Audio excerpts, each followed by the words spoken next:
Hello, everyone. Thanks for tuning in again. It is podcast time on this Tuesday, the 16th of June. And yeah, today, as always, we're looking ahead, this week ahead, what the energies are, how we can best navigate through what's happening. And yeah, as always, there's a lot happening, and energetically, psychologically, and so yeah, let's check it out. So on the 16th today, we just had a new moon yesterday on the 15th on Monday. And actually not even about, yeah, like 12 hours ago or a little bit more. New moon in Gemini. It was a super moon and the sun and moon coming together in the sign of Gemini, the sign of the twins. So happy birthday to all you twins. So we're still, yeah, still the birthday month for about another week until the 22nd, when the sun moves into the very sensitive sign of Cancer. But yeah, so we're starting this week or this lunation with a new moon in the sign of Gemini. And so, as we know, Gemini is very versatile, loves to move around. Gemini, ruled by Mercury, the fleet-footed messenger. We want to keep the ball rolling. Our minds can be very active and heightened. We want to move from A to B swiftly. There is a lot of momentum. And so this new moon, and also with Uranus in Gemini as well. So I feel like our nervous system is really heightened at the moment. Another beautiful invitation to take it slow. We don't have to be anywhere. It's, yeah, take a breather and one step at a time, because Gemini likes to juggle things, to have so much on the mind that it can get scattered as well. While there is the beauty, very social and community focused, and um, yeah, really good in wheeling and dealing and transport communication. And interesting also talking about communication. So we just had the new moon yesterday in Gemini, opening up the Mercury retrograde portal, with Mercury now in retrograde shadow phase for the next about 2 weeks until the 1st of July, when Mercury goes retrograde in the sign of Cancer. So Mercury is going to be in Cancer for a prolonged time until early August. I'll have to check out the time, but it's quite a long time. Anyway, I'll talk about that soon. So yesterday's new moon, new moons are always about beginnings, manifesting, bringing in, it's something is birthing itself. We have the dark of the moon. We are going inwards and feeling into what is it that I want to create. This new moon was also opposite Black Moon Lilith. Black Moon Lilith, the uninvited feminine. So there is quite the angry, rageful feminine. So we may have been feeling a bit of that as well. And that's going to be the flavor for the month ahead, where also I feel maybe some of us we're feeling a push and pull towards moving ahead and feeling the excitement, particularly now with Venus in Leo till the 10th of July. Lots of exciting, fiery energy. We want to be creative. We want to burst something. And at the same time, Mercury is slowing down, particularly in the sign of Cancer. So we have quite a mixed bag here of energies this week, and also a lot of shifts in energies as well. Um, so yeah, yesterday, new moon in Gemini, opposite Black Moon Lilith. And we also, where are we going next with this? So, talking about Mercury, as we can see, Mercury is in the sign of Cancer. And as I said, will be here for a prolonged time, because Mercury is going to start his retrograde journey on the 1st of July. So I'm just gonna quickly move ahead. I'll talk about that a lot more over the next weeks. We're gonna have at 26 degrees of Cancer. Mercury will go retrograde. So Mercury in Gemini, we already, yeah, so with the sun, I wanted to say, with the sun in Gemini, there is a speeding up. There is a, yeah, we have gained momentum. We want to do things, maybe also social, new project, people coming into our lives. There is excitement. And at the same time, also the beautiful thing is Mercury in Cancer, our communication is more feeling based. What we want to do, we are tuning in, we are feeling because Cancer ruled by the moon. And also today, the moon is already now in Cancer, Jupiter in the exalted sign of Cancer. So we have a strong Cancerian presence at the moment. And with the continuous Mercury journey through Cancer, we're going to be revisiting, readjusting, looking at how do I feel? How does something make me feel?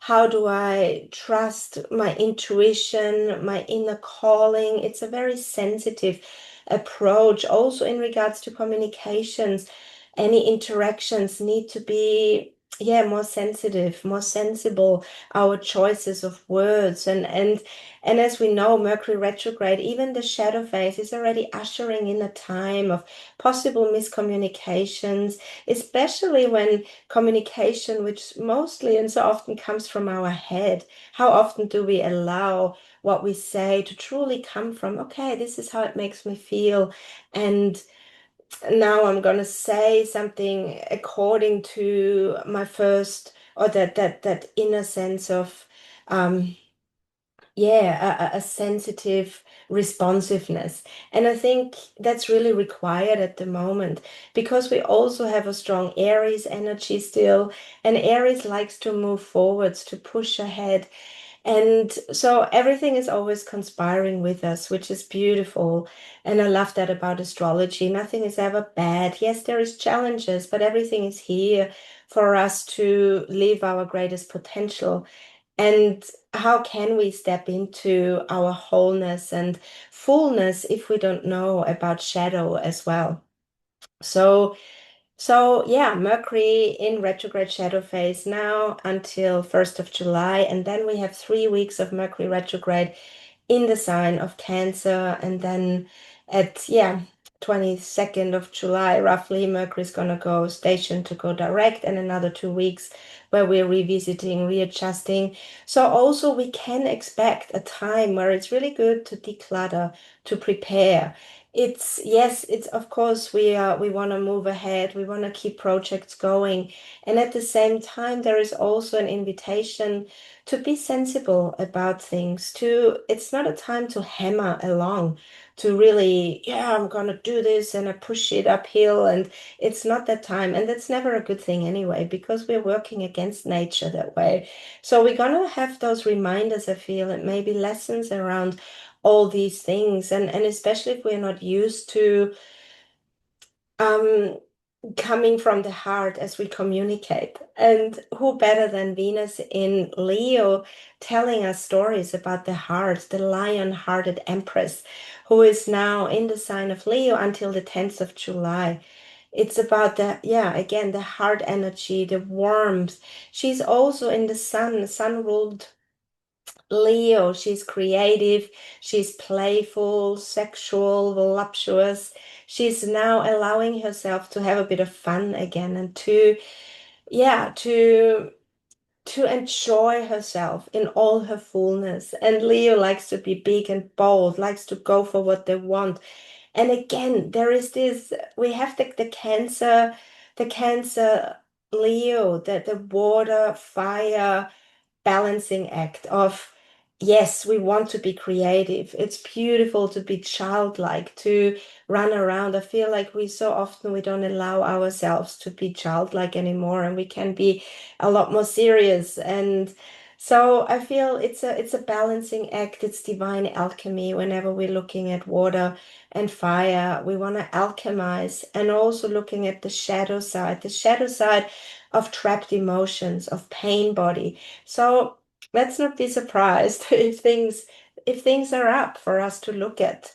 Anything that we are still holding deeply within our subconscious. So often we don't know what it is. It's just this uncomfortable feeling, or all of a sudden there's a trigger. And we, as mature adults, yeah, we have that power of self-responsibility. Am I responding? Am I reacting? And particularly Mercury in Cancer now is a perfect time to have conversations that are soft, that are coming from a spirit of gentleness. So that's the beauty here. We don't have much Earth at the moment. We still have Mars in the sign of Taurus, up until also, yeah, end of June. So we're gonna have big shifts at the beginning of July, energetically, psychologically. I'll talk about that more. But also Mars in Taurus is the furthest away where Mars is comfortable as the traditional ruler of Scorpio.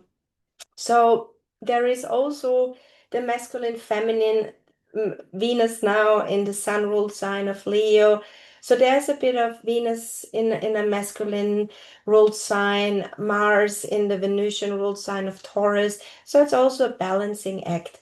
And right now, while it's not a close orbit, there is also, yeah, Mars and Venus are in a square. So we could headbutt, we could have power struggles, we might encounter situations where we want to assert our will, and how do I go for that?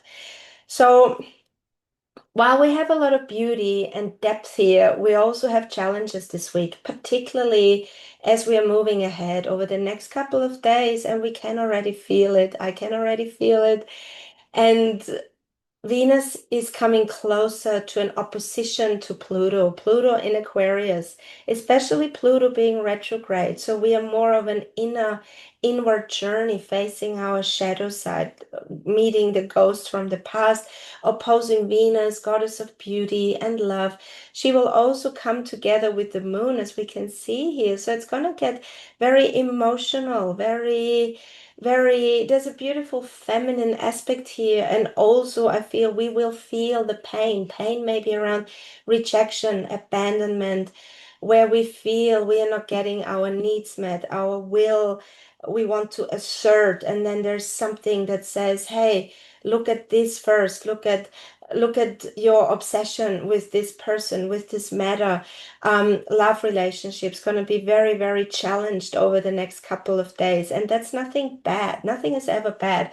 Because also Venus and the moon in a beautiful trine to Neptune, there is romance, there is love, and there is passion, there is obsession, jealousy, control, power. There is the saying with Pluto and Venus, either the power of love or the love of power. So we have to be careful, which one do I choose? And do we want to go into battles, or can we, yeah, can we go more inwards, particularly with Mercury in Cancer that is slowing down more and more.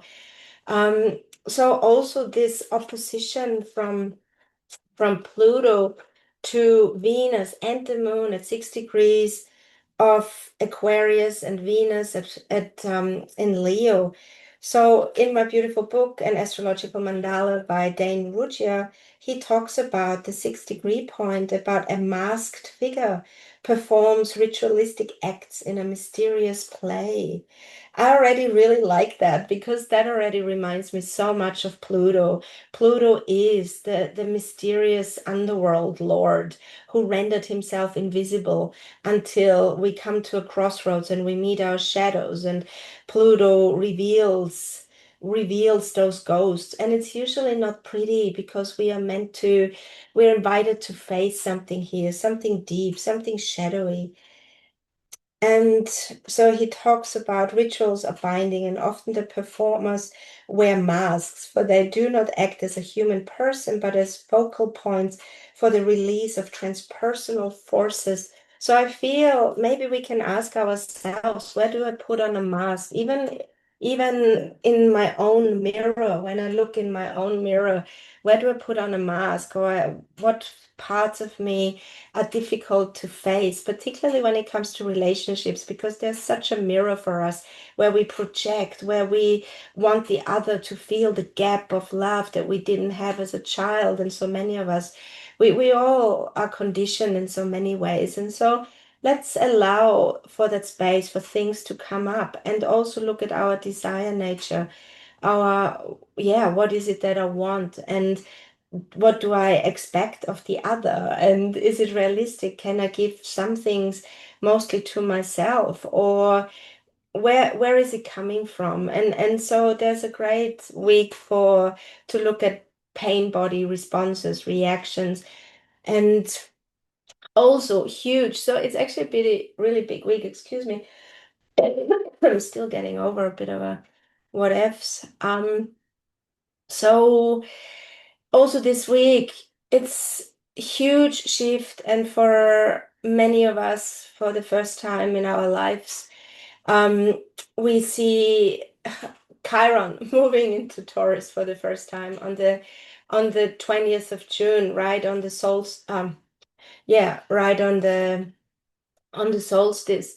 So it's big shifts, it's healing. Chiron, it's healing time with Chiron. We had Chiron since 2018 in the sign of Aries, healing a lot around who we are, what do we want, our I amness, core wounds in the fire sign of Aries. Also Aries, the masculine ruled by Mars. Now Chiron moves for the first time after 50 years, since 1977, when Chiron was discovered at 3 degrees of Taurus.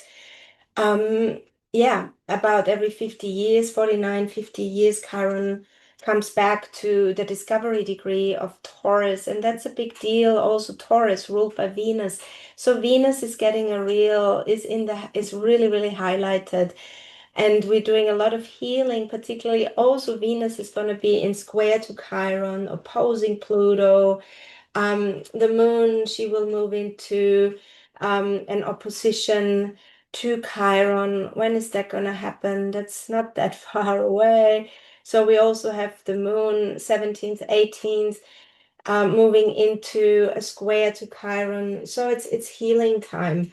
It's we are Yeah, it's a beautiful opportunity, and it will also things will arise, and Pluto will remain also in the square to Chiron, and continue square to Chiron for the rest of the year.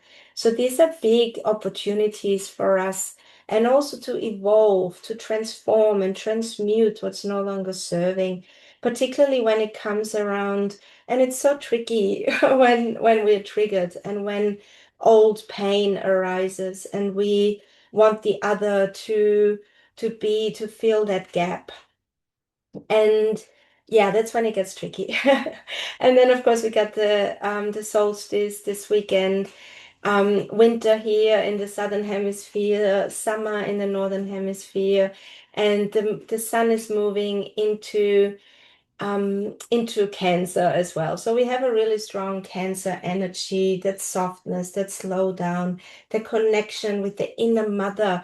So there might be themes coming up around mothering, fathering ourselves, and yeah, this is big energy shifts, and I will talk more about Chiron as well. And if you I just recently recorded a podcast with beautiful astrologer Greg Crawford, and it was all about Chiron in moving into the sign of Taurus, what we can expect over the next years till 2033. And this is just a taster over the next 3 months with Chiron in Taurus.